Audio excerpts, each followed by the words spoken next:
In the following clip that was recently aired by Canadian Communitarian state propaganda network CTV News, corrupt Freemason Ottawa Police Chief Eric Stubbs recites a script of lies that was prepared for him pertaining to the subject of the supposed need for more surveillance of social media platforms. As usual, the corrupt Freemason police chief cites a series of examples that are clearly nothing more than blatant fabrications, i.e. staged events deceitfully created for the specific purpose of conning the public into agreeing to relinquish more and more of their basic rights and freedoms, as well as their privacy, so that the same corrupt Freemasonic police, who are provably involved in trafficking narcotics, staging fake terror attacks, and criminally stalking and harassing law-abiding citizens while lying about literally everything they do at their jobs, can protect us from imaginary threats. He cites a series of supposed AI spoofing incidents as being one of the reasons for their supposed need to invade the privacy of citizens and to interfere with freedom of speech and freedom of expression. This ties in perfectly with the usual inversion of speech that compulsive liars like Eric Stubbs regularly use to twist and manipulate the perceptions of those who the Canadian communitarian state wants to control via the means of constantly promoting the fear of non-existent threats as the deceptive justification for the removal of freedoms. If there is still opposition after the initial phase of propaganda is disseminated, then the state moves on to Plan B, staging more fake events in coordination with their controlled propaganda networks to attempt to scare the public into complying and accepting the removal of basic rights and freedoms, as well as privacy, so that the same corrupt Freemasonic police who lie to you about literally everything they do can, quote-unquote, keep you safe. After all, why would anyone question the motivations of state-controlled communitarian news networks or police who have taken oaths to Masonic lodges that supersede their oaths to serve and protect? Sticking with the federal government, it wants to give police new powers to deal with complex crimes involving social media and the internet. The legislation would require tech companies to hand over more information to investigators, but is raising some privacy concerns. CTV's Natalie Van Roy joins us in studio with the details. Natalie. Stefan, police agencies from across the country say this proposed legislation would give investigators new tools for serious threats, ranging from sextortion cases to organized crime and artificial intelligence.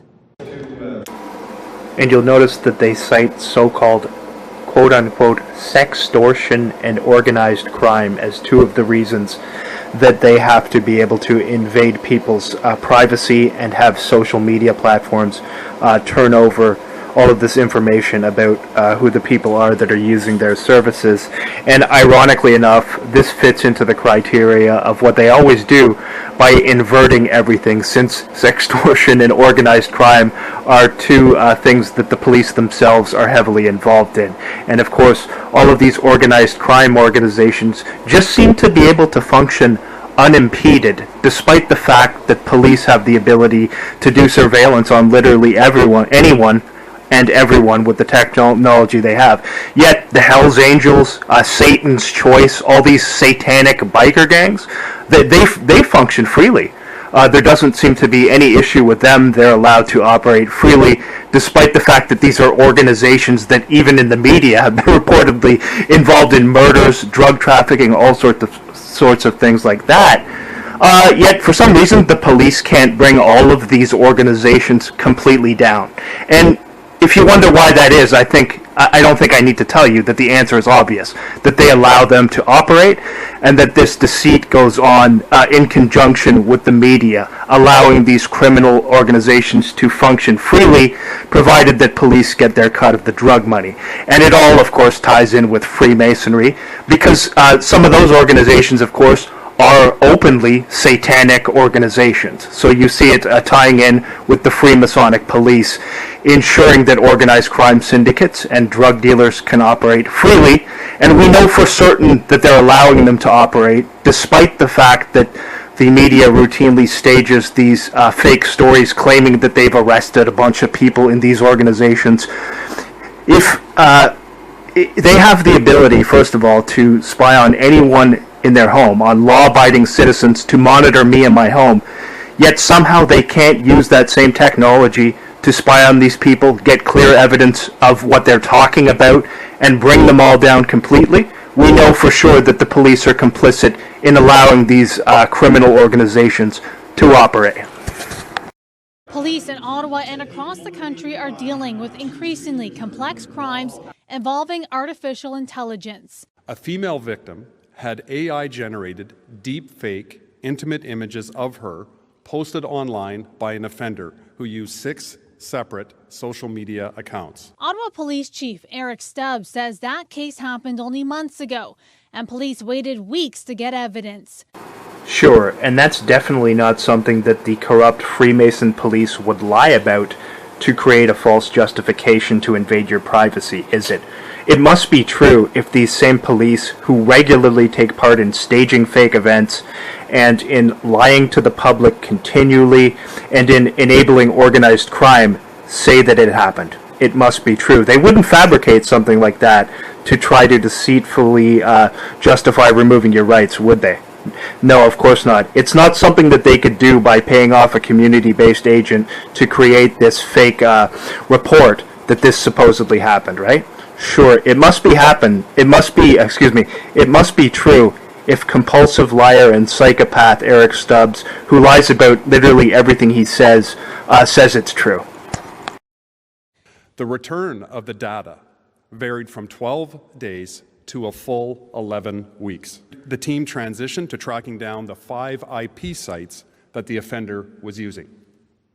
This shows the complexity of the data trail that detectives have to follow to resolve this and many other files. Now the federal government has introduced revised legislation. And as they say, the federal government has introduced revised legislation. Notice they show you a picture of the outside of the CSIS office while they say that. I wonder what they're trying to convey there. Now, they don't mention CSIS in this report, interestingly enough, but it's obvious who's behind it, and that's why they're showing you that image of CSIS. Who's telling the federal government to introduce this legislation? Yeah, I think it's pretty obvious. So who wants to spy on citizens? Again, I think it's pretty obvious there. But again, they're not mentioning CSIS directly, and of course that's all by design as well, because they want all the blame to go towards the puppet politicians who the intelligence agencies tell what to do and say on behalf of the Crown. Aimed at giving investigators more power. It ensures that law enforcement can obtain timely, lawfully authorized communications or information when they need it, and only from electronic service providers. The bill would allow a judge to request companies like Meta or OpenAI to hand over the IP address to track suspects. It would give authorities the ability to order telecommunications service providers to provide customer information, including names, addresses, phone numbers, and email addresses, but does not authorize search or seizure of browsing or social media history. Critical part of this proposed bill is timely access to data. And it sets out a significant regime around electronic service providers to comply with judicial orders, with timeframes. And this criminal Freemason psychopath here who's been given the stage represents the RCMP, the organization who have been literally spying on me inside of my home everywhere I've lived for the past 5 years. So if they're telling you that this is something, that is being done in the public interest, they wouldn't lie about that, would they? They wouldn't lie when they're terrorizing their own citizens simply for the crime of speaking the truth. This person's intentions must be nothing but pure and good.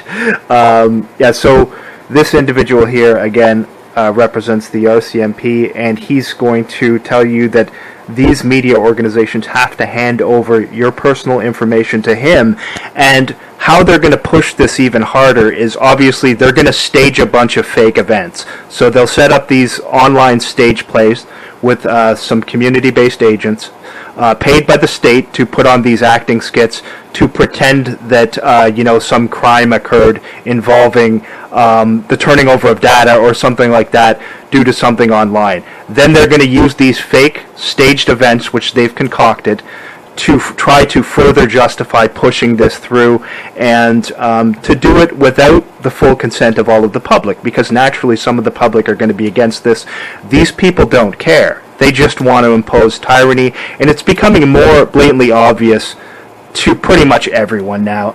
Now, the thing is, where it becomes difficult is they already have a lot of people on the payroll who have made this deal with the state. These people who receive free accommodation, these people who they use to go down to stage fake protests to pretend to be for causes that they really aren't for, the same people who they use in staged false flag events to lie for the state, they're all going to be for this because they have to be. They have to do what the state tells them.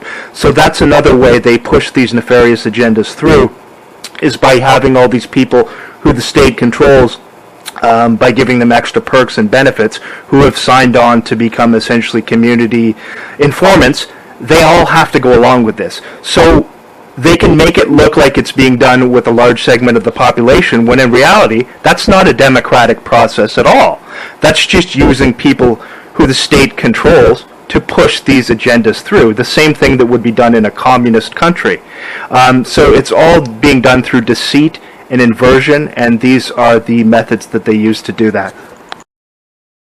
It's also important to note that this man here, this Freemason psychopath who's lying on behalf of the RCMP, who have been doing illegal surveillance on me for 5 years everywhere I've lived, doesn't believe that people who have committed no crime, who they are harassing, deserve any due process. He believes, and his organization believes, that they should just be able to continually terrorize people who have literally done nothing wrong. I have no criminal record.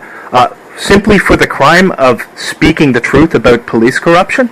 He believes that there should be no due process, no judicial system where I can take these grievances with the crimes that they've committed against me. He just believes that citizens who speak the truth should be continually harassed for years and years until they eventually commit suicide, or until the state can create some fabricated reason to lock them up in an insane asylum after using state-funded agents to harass them and abuse them and stalk them for years.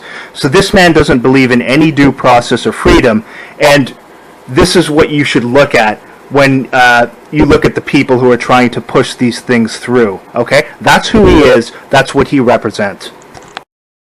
Still, privacy experts have concerns. I think we need much more attention brought to this in terms of the massive amounts of potentially electronic data that the police could gain access to. But Ottawa's police chief says it will help investigators try and stay one step ahead. The reality is that crime has changed faster than the laws and processes that police rely on to investigate it. So what he means when he says crime has moved faster than the processes and laws needed to investigate it, what he really means is they're fabricating fake crimes in order to justify bringing this in. That's all. What he's referring to there are the fake crimes that they're lying about to justify bringing this in. And, you know, the removal of rule of law has not just happened overnight, but we can see what they're pushing is pushing us into a lawless system of essentially mob rule, where they're already using large segments of communities to literally criminally stalk and harass people who have done nothing wrong and who have been arbitrarily placed on watch lists just due to Freemasonic despotism of people like this who are sick criminals, and everything he says consists of lies and inversion and deceit and manipulation and emotional manipulation. And all of the people who have been inserted into prominent roles who get to speak in front of the cameras in Canada are going to be Freemasons. And it's interesting that there's no reporting on that at all, because the Canadian media keeps completely silent about that. There's a code of silence because they don't want the public to wake up to that. And this is the second attempt by the Liberals to advance this legislation after the first version faced pushback from civil liberty groups. Stefan. All right, CTV's Natalie Van Roy providing this update for us. Thank you, Natalie. And let's be very clear here. It's not the Liberals who are legitimately the ones pushing this legislation. They're just being used as the conduit to do the bidding of the state. They're just being told to push it on behalf of the Crown. And of course, the intermediary between the Crown and these puppet politicians would be our intelligence services. So again, CSIS acting as intermediaries to push this surveillance via means of lies and deception, and of course using the puppet politicians as scapegoats, so that if the public do have any concerns and if there is any angst about it, that will all be directed toward the puppet politicians and not the real criminals involved in orchestrating this invasion of privacy and the removal of basic rights and freedoms. And just one final point I want to make. It's important to note that it is the same Freemasonic police and the same RCMP who are basically routinely running criminal harassment campaigns and running extensive slander campaigns where they fabricate fake case files and spread lies about law-abiding citizens who are truth speakers, whistleblowers, people who expose police corruption. The RCMP go around to everyone in the communities where these people live. They slander them. They enlist people to partake in mobbing, harassment, criminal stalking campaigns. They use first responders to swarm them, follow them everywhere they go, harass them with sirens, stalk them. They subject them to relentless noise harassment. They enlist people who live in the apartments or homes near these people to participate in harassing them as well, all by the utilization of slander and lies. That's the RCMP and also Canadian police, such as the Ottawapolice, who are participating in these activities. So these people who lie and have completely disregarded rule of law in favor of communitarian mob rule, where they literally partake in swarming and mobbing innocent people and terrorizing them, all based on complete lies and fabrications. These are the people who are telling you that they need to get all of your information from social media. So just think about that to put this in context. You need people who are unaware of this. You need to be made aware of it, because this is very serious, and these criminals, the more you acquiesce to these things that they push forward, the more aggressive they become with pushing this lawlessness, this Freemasonic system of corruption and organized crime that is becoming so blatantly visible now out in the open. And so the fewer people who speak out about it, the easier it is for these criminals to push this tyranny.